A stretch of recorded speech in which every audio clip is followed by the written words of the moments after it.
slipping on pucks, clowning around and slipping on pucks. We're the slip pucks, slipping on pucks. Oops, he fell down. I slipped on some pucks.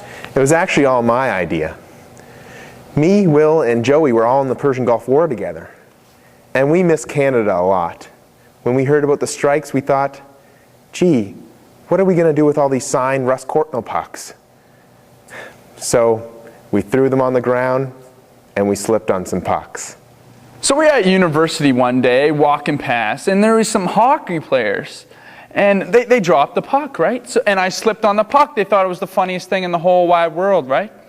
So I thought to myself, why don't I make a dance where I slip on pucks? I thought it was the greatest thing in the whole wide world. So that's when I invented the slipping on pucks. So we were all interns, right, at the hospital. Joey, David, and I were all there. And this hockey player came in. He was at a hockey game, right? And someone took a slap shot and he got a puck stuck in his abdominals. So we're there, we're like removing it. And somehow the puck, I try to, kind of jimmy it out there, it goes flying in the air, right? There's a room full of doctors and everything, all right? This puck goes flying in the air, falls on the floor. We don't know where it is, all right? We're like searching everywhere. Where's this puck, right? So as we forget about it, we stitch him up, we send him on his way. I turn to get out the door, and I slip on it. And everybody, even this hockey player, he actually loved, sorry, just one second. People say, side splitting as a joke, but his stitches actually exploded when he started laughing. It's funny now in a way, but then it was kind of messy. But he actually, and so anyways, we thought it was a pretty ringing endorsement for slipping on pucks.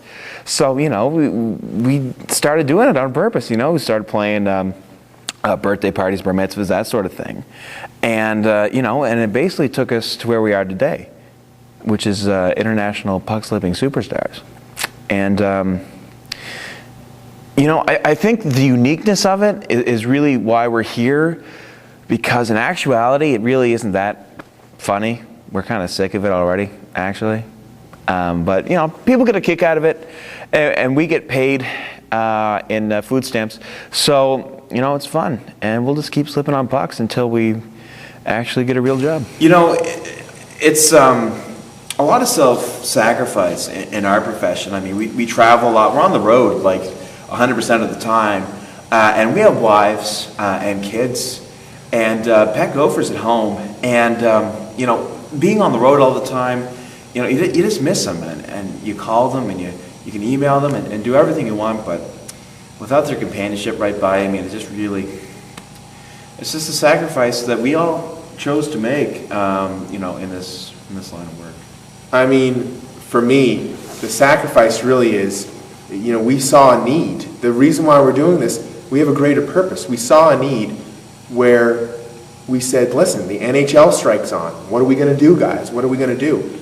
And we thought, what better way to utilize all the access pucks that are not being used in this NHL strike, but to slip on them. I mean, we've done a great service to the world, really.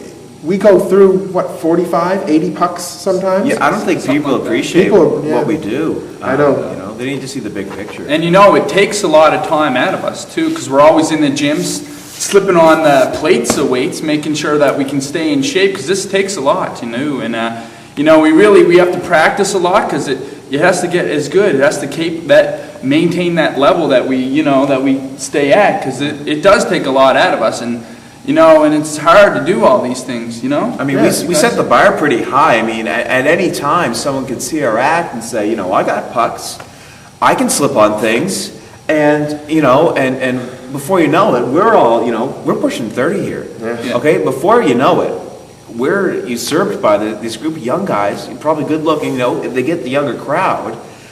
We have a mass appeal. I mean, someone can edge on our market. So we got to stay, as fit as we can, and we got to be able to slip on as many pucks. We take puck challenges. That's true. We've slipped on all sorts of different kind of pucks. Remember when we were in New Jersey and that group, that group of punk kids came up to us and tried to slip on some pucks? I was like, give me a break. You don't know us. You don't know us. They put their spiked collars around the pucks, right? And they thought that they were like hardcore, I know. slipping on these spiked pucks. Yeah, it's right. like, what are they, like Mario or something, jumping on a bunch of bloody spikes?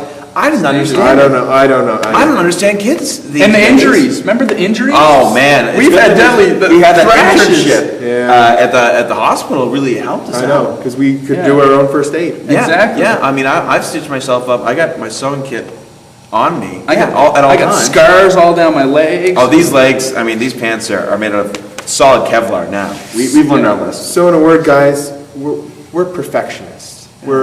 We self-sacrifice to the point of perfection. That's right. Yeah. Nothing but the best for slip pucks. Yeah. Slip pucks. We only use grade A official NHL quality. Slip pucks. Slip pucks. Slip pucks. Slip pucks. Slip pucks. Before we do the show, Lord, grant us the strength to slip on some pucks, clown around, and slip on some pucks. All right, guys. Good show. Good show. Come on.